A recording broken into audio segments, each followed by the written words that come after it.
یاد رکھو، یہ میرا گھر ہے یاد رکھو۔ تھانہ میمن گھوٹ پولیس کی کارروائی، غیر قانونی ریتی کی چوری میں ملوث 3 ملزمان کو گرفتار کر لیا۔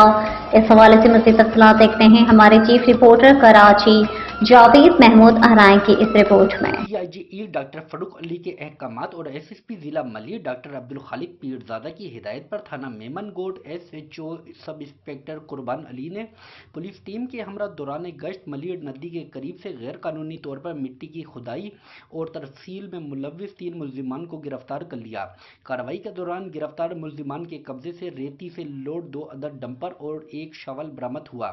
پولیس نے ضابطے کے تحت سپلائی میں استعمال ہونے والے ڈمپر کو بھی قبضے میں لے لیا ہے۔ گرفتار ملزمان کی شناخت رحمت اللہ، یاسر اور محمد اقبال کے نام سے ہوئی۔